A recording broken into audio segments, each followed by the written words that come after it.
Today we're exploring what the most genuinely powerful people have in common. Not the people who merely appear powerful through title or wealth, but those who possess actual power, the ability to shape reality, influence others authentically, achieve significant goals, and maintain that power across time and circumstances. As we'll see, true power comes from within. External power is granted and can be taken away. Internal power is built and belongs to you permanently. The most powerful people understand this distinction and invest in the latter rather than chasing the former. Let's examine the patterns. Trait 1. They have mastered self-control, the foundation of all power. If you study the most powerful people across history and domains, Marcus Aurelius, George Washington, Nelson Mandela, Angela Merkel, Warren Buffett, one quality appears universally: exceptional self-control. Not perfect self-control, but far above average in their ability to regulate impulses, emotions, and reactions. This isn't coincidental. Self-control is the foundation of all other forms of power, because you cannot control anything external until you can control yourself. The person who cannot control their anger cannot control a negotiation.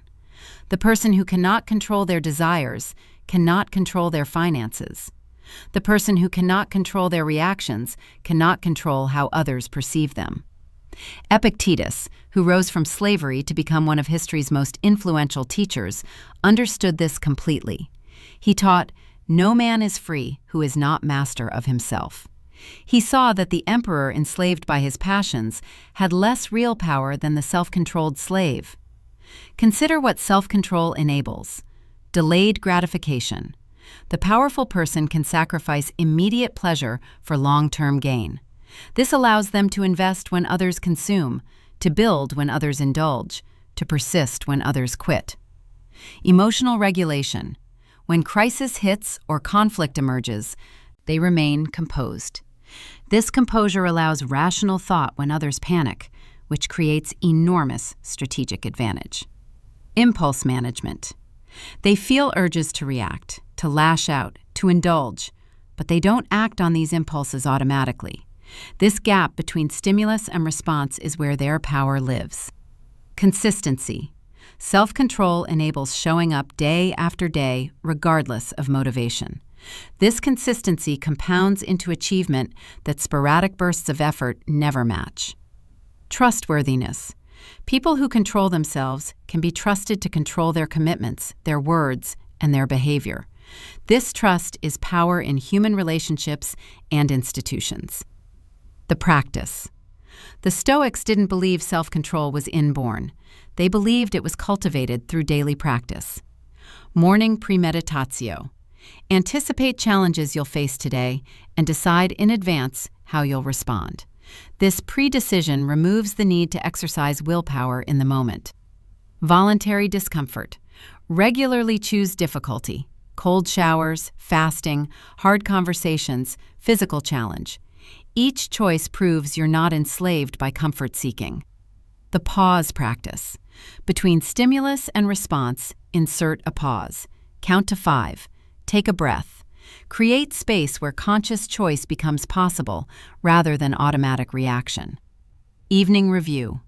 Assess where you maintained self-control today and where you lost it. This reflection builds awareness and strengthens capacity. Start small, stack wins. Don't try to master everything at once.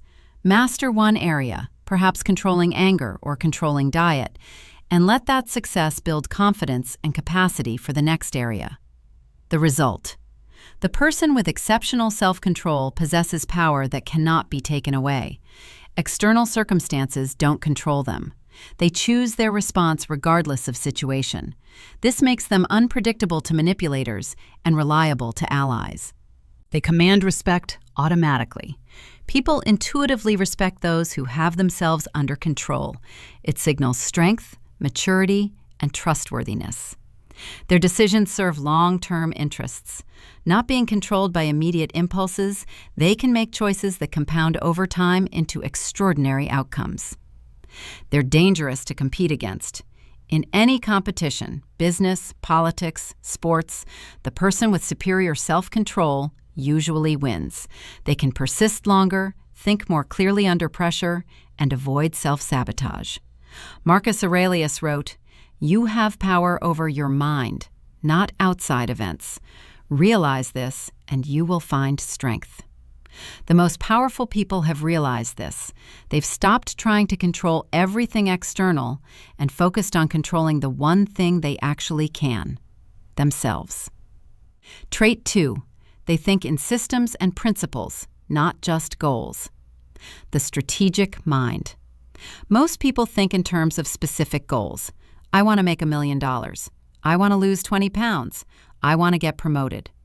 The most powerful people think differently. They think in systems and principles that, once established, produce desired outcomes automatically. Jeff Bezos doesn't just pursue quarterly profits, he builds systems that generate customer loyalty, which produces profits perpetually. Ray Dalio doesn't just make good investments, he creates principles and algorithms that guide investment decisions systematically. The Stoics didn't just pursue individual virtuous acts, they developed a philosophical system that guided all behavior toward virtue. This difference in thinking is profound. Goal-oriented thinking. Achieve X, then what? You're back to needing a new goal, new motivation, new effort. It's exhausting and sporadic. Systems thinking. Build a system that automatically moves you toward desired outcomes. Once built, it runs with minimal ongoing effort, producing results consistently. Seneca captured this when he wrote, "Luck is what happens when preparation meets opportunity." But he could have added, systems create both preparation and opportunity. The person with systems doesn't wait for luck. They create conditions where desired outcomes become probable rather than possible. The practice. The most powerful people approach challenges systematically. Identify the pattern, not just the problem. Instead of solving today's crisis, they ask, what pattern is creating this crisis repeatedly? Then they change the pattern at its source. Create decision frameworks. Rather than making each decision from scratch, they develop principles that guide decisions. Warren Buffett has investment principles. Marcus Aurelius had Stoic principles. These frameworks make most decisions automatic and consistent. Build feedback loops. They don't just act, they measure results, extract lessons, and adjust. This creates a learning system that improves over time rather than just repeated effort. Design their environment. They understand that environment shapes behavior, so they architect their physical space, their schedule, their relationships, and their information diet to support desired outcomes. Focus on process, not outcomes. James Clear's Atomic Habits articulates what the Stoics practiced. Focus on the system, daily practice, not the goal, final achievement. Good systems eventually produce good outcomes. Think in decades.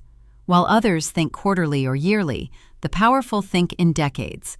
This temporal expansion allows them to see patterns and opportunities invisible to short-term thinkers. The result. Systems thinking creates compounding power. Outcomes become inevitable. Rather than hoping and trying, they've built systems where desired outcomes are the natural result of the system functioning. Energy is conserved. Once a system is built, it runs with minimal ongoing willpower. They're not constantly motivating themselves. The system carries them. Complexity is managed. As their empire grows, whether business, personal, or intellectual, systems allow them to manage increasing complexity without overwhelming themselves. Adaptability increases. Good systems are flexible. When circumstances change, they adjust the system rather than rebuilding from scratch. They operate at a different level. While others are solving problems, they're solving classes of problems. While others are achieving goals, they're building goal-achieving machines. Epictetus taught that wisdom includes knowing what's within your control and what isn't. The most powerful people apply this by building systems around what they control, their processes, principles, and practices, rather than fixating on what they don't control, specific outcomes, other people's choices, market conditions. Trait 3. They're comfortable with being misunderstood. The freedom of independence. One trait that distinguishes the truly powerful from the merely famous or wealthy, they're deeply comfortable with being misunderstood, criticized, or even disliked by many people. This comfort creates extraordinary freedom. Most people are controlled by the need for approval. They shape their behavior, their opinions, even their goals around what others will think. This need for universal approval is a leash that powerful people have cut. Marcus Aurelius, despite being emperor with more power to demand approval than almost anyone in history, wrote, "It never ceases to amaze me. We all love ourselves more than other people, but care more about their opinion than our own." He saw the absurdity. We know ourselves better than anyone else knows us, yet we prioritize their judgment over our own. The powerful person has inverted this. They care more about their own judgment, whether they're living according to their principles, whether they respect themselves, than about others' opinions. This doesn't mean arrogance or dismissing all feedback. It means they're not enslaved by the need for approval. Consider what this freedom enables. Unpopular decisions. They can make the right decision even when it's unpopular, because they're not paralyzed by others' disapproval. Contrarian positions. The biggest opportunities often lie in being right when everyone else is wrong. You can only seize these if you're comfortable standing alone. Authenticity. They can be themselves rather than performing for approval. This authenticity paradoxically makes them more attractive and influential. Focus. Trying to please everyone scatters your energy across conflicting priorities. Freed from this need, they can focus completely on what they've determined matters. Innovation. Every new idea is initially misunderstood or rejected. Only those comfortable with misunderstanding can persist with innovation long enough for it to succeed. The practice. The Stoics developed this independence systematically. Internalize your compass. Develop clear principles and values. When criticized, ask, "Am I violating my principles?" If not, the criticism is irrelevant. Expect misunderstanding. Marcus Aurelius began each day reminding himself he'd encounter criticism and ingratitude. This expectation removed the sting when it arrived. Distinguish between feedback and approval seeking. The powerful person seeks useful feedback but doesn't need approval. Ask, "Is this information I can use to improve?" Not, "Do they approve of me?" Practice small disapprovals. Express opinions you know will be unpopular in low-stakes situations. Build tolerance for others' disapproval gradually. Focus on respect over likability. The powerful would rather be respected than liked. Respect comes from competence and character. Likability often requires compromising both. Remember the opinions that matter. Whose approval do you actually value? For most powerful people, it's a very short list. A few mentors, perhaps their partner, their own conscience. Everyone else's opinion is noise. The result: comfort with misunderstanding creates several forms of power. Strategic freedom. They can pursue strategies others don't see or approve of, which often leads to advantages competitors miss. Psychological independence. Their mood and confidence don't fluctuate with others' opinions. This stability is itself powerful. Authentic relationships. The people who do connect with them connect with their real self, not a performance. These relationships are deeper and more valuable. Reduced manipulation. People who need approval can be controlled through withdrawal of approval. The independent person is immune to this manipulation. Leadership capacity. Leaders must make unpopular decisions. Only those comfortable with disapproval can actually lead rather than follow consensus. Seneca wrote, "A man who suffers before it is necessary suffers more than is necessary."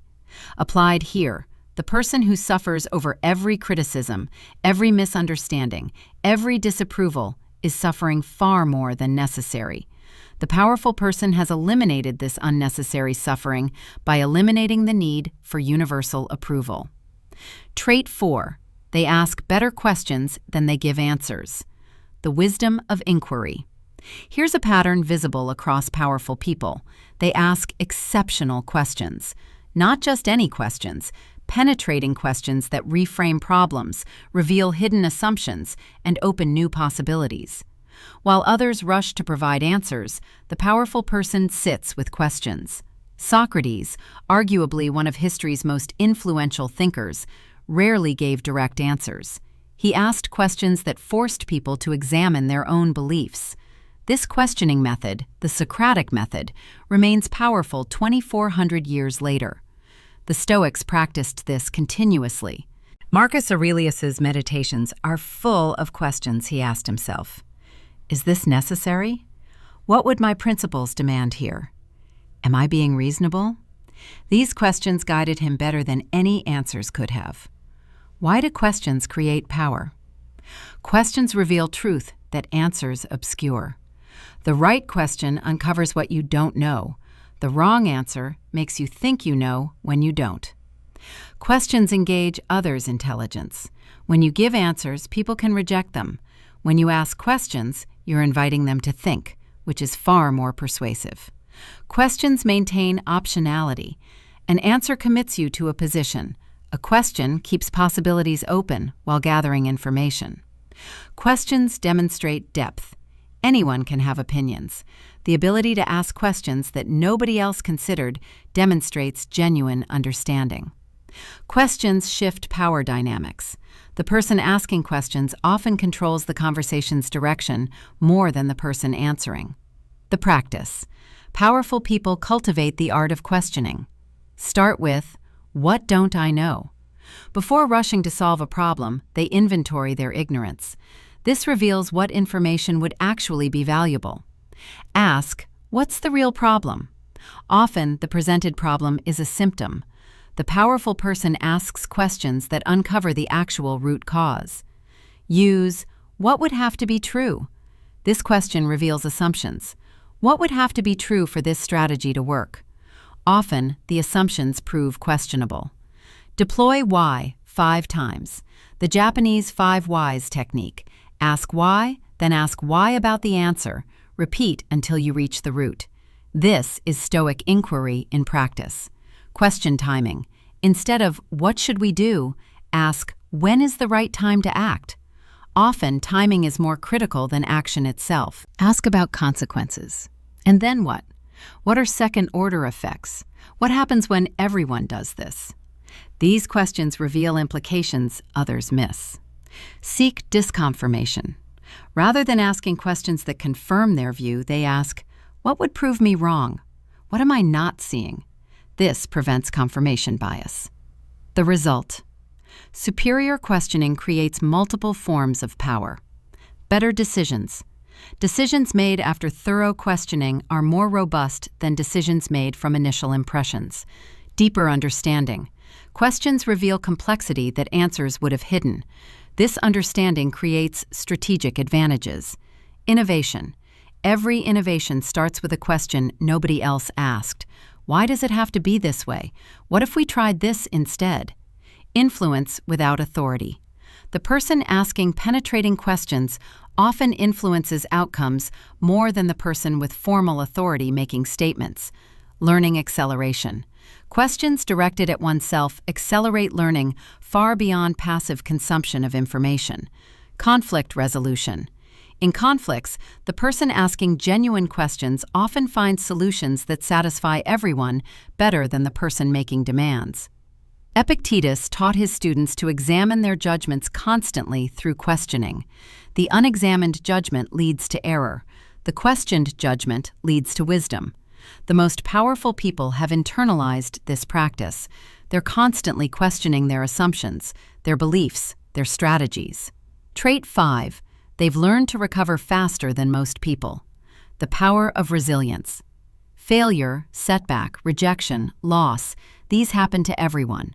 What distinguishes the powerful from the powerless isn't avoiding these experiences, but recovering from them with remarkable speed. Study any powerful person's biography, and you'll find catastrophic failures, devastating losses, crushing defeats. What you'll also find is that they were back in action relatively quickly, learning, adapting, and rebuilding, while others were still processing what happened. Marcus Aurelius faced plague, war, betrayal, family tragedy, and constant threats to his life. His response? Daily philosophy that kept him centered, allowed him to process rapidly, and enabled continued effective action despite circumstances that would have destroyed most people. This rapid recovery isn't callousness or denial. It's a cultivated capacity that includes accepting reality quickly. They don't waste time in denial or why me.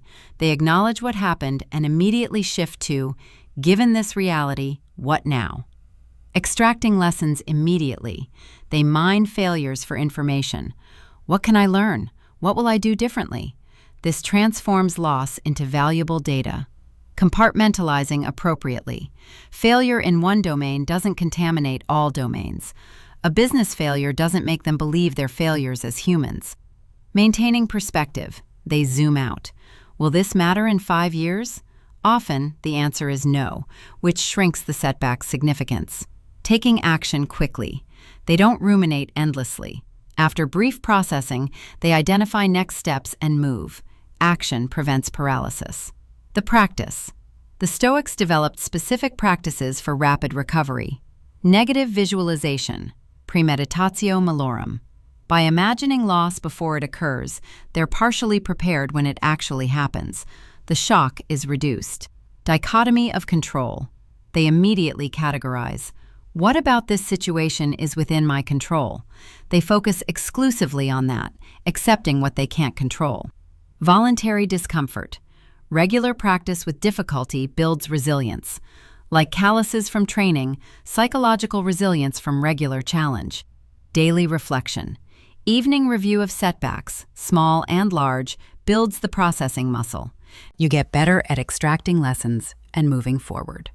Stoic reframing. The obstacle is the way. Every setback contains opportunity if you look for it. This isn't toxic positivity, it's strategic reframing that enables action. Connection to purpose. When connected to larger purpose, individual setbacks become less significant. They're setbacks toward purpose, not total failures. The result. Rapid recovery creates compound advantages. More attempts. If you recover in days while competitors recover in months, you can make 10 attempts in the time they make 1. Volume increases odds of eventual success. Learning acceleration. Each failure is a lesson. Faster recovery means faster learning, which means faster improvement. Reputation for reliability. People trust those who don't fall apart in crisis. Rapid recovery signals dependability under pressure. Psychological advantage. Competitors who know you always bounce back are already partially defeated. Your resilience is intimidating. Freedom from fear of failure. When you know you can recover quickly, failure becomes less frightening. This enables bolder action. Momentum maintenance. Slow recovery kills momentum. Fast recovery maintains it. Momentum itself becomes a form of power. Seneca wrote, "A gem cannot be polished without friction, nor a man perfected without trials."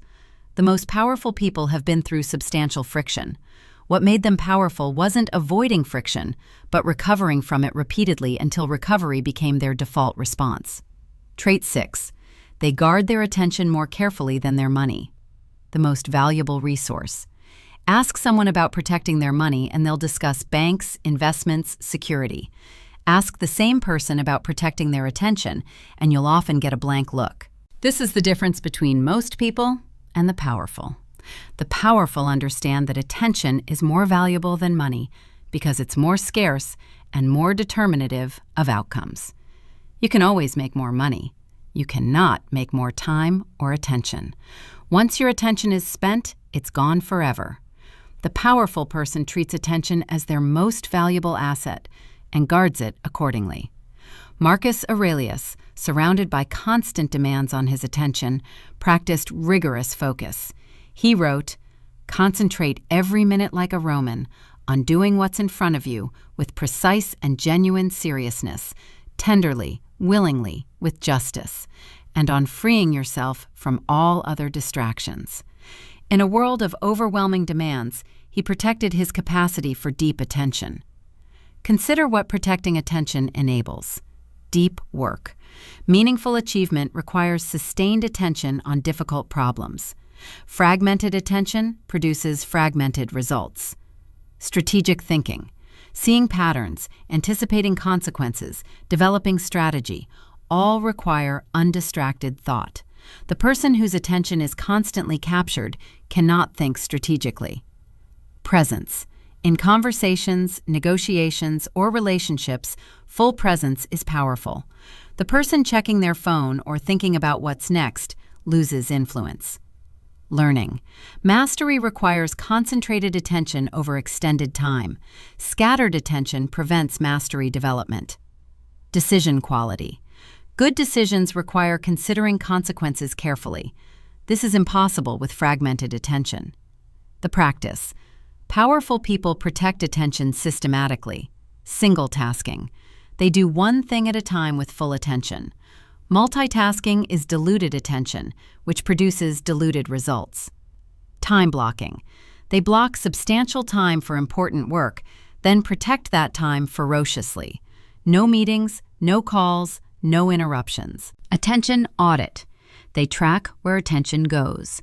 What gets measured gets managed. Most people would be horrified to see their actual attention allocation. Environment design. They remove attention traps from their environment. No phone during important work. No notifications. Physical space optimized for focus. Strategic ignorance. They deliberately don't pay attention to things that don't matter. Most news, most gossip, most trending topics, irrelevant to their goals and thus unworthy of attention. People boundaries. They're selective about who gets their attention. Not everyone deserves it. This selectivity isn't cruelty, it's recognition of scarcity. Input quality control. They're rigorous about what they allow into their minds. High-quality books over social media. Primary sources over commentary. Signal over noise. The result. Attention management creates exponential advantages. Compound learning. Thousands of hours of focused attention produce expertise that scattered attention never could. Competitive advantage. In an economy where most people's attention is fragmented, the person who can focus for hours has 10x advantage. Better relationships. Full presence with others creates deeper connections than quantity of time with divided attention. Inner peace. Constant attention switching creates anxiety. Single focus creates calm. This calm is itself a form of power. Creativity requires sustained attention on problems until solutions emerge. This is impossible with fragmented focus. Strategic positioning.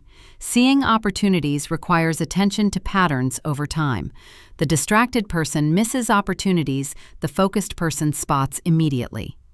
Epictetus taught, keep your attention focused on what is truly your own concern, and be clear that what belongs to others is their business and none of yours. The powerful person has internalized this. They know what deserves their attention and ruthlessly protect that attention from everything else. Self-control enables attention protection. Attention protection enables systems thinking. Systems thinking enables rapid recovery. Rapid recovery enables comfort with misunderstanding. You know you can recover from being wrong. Comfort with misunderstanding enables better questioning. Better questioning improves self-control through self-awareness. They form an integrated system of power that, once developed, becomes self-reinforcing. Each trait strengthens the others. The compound effect over years creates individuals who operate at a completely different level than those who've never developed these capacities. The Stoic promise.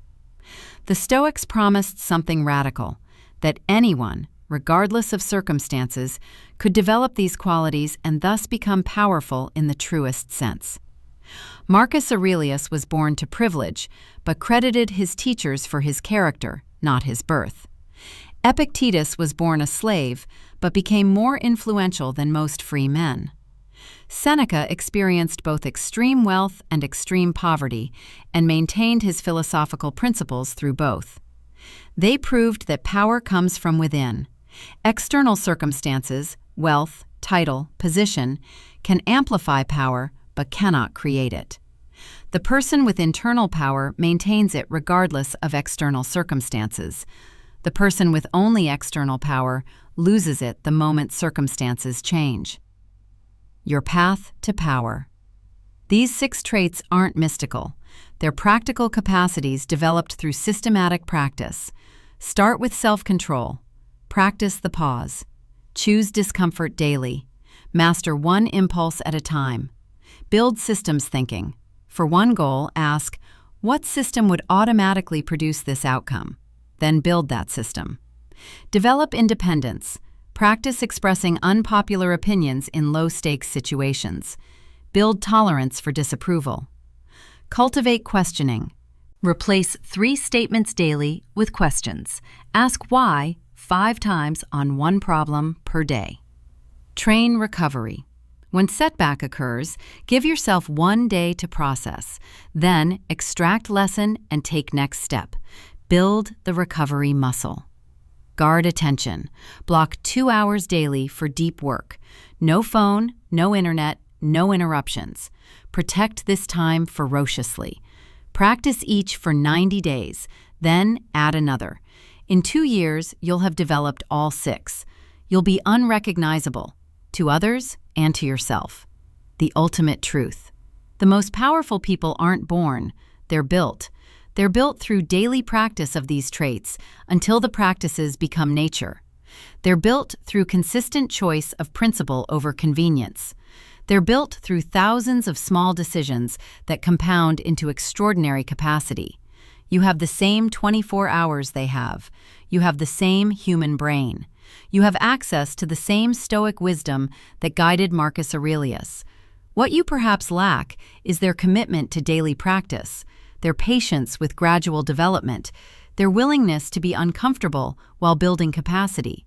But you can develop that commitment. You can start today. You can become, over time, someone with genuine power. Not borrowed power from title or wealth, but real power that comes from within and cannot be taken away. As Marcus Aurelius wrote in his final meditations, waste no more time arguing what a good man should be one. We might add, waste no more time wondering what powerful people have in common. Develop the traits, build the capacities, become the person whose power comes not from circumstances, but from character. That person is available to you.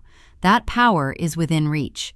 That transformation begins with a single decision to start building today. The most powerful people aren't fundamentally different from you. They simply made a choice, repeatedly, daily, for years, to develop capacities that most people never develop. Make that choice. Build those capacities. Become genuinely powerful.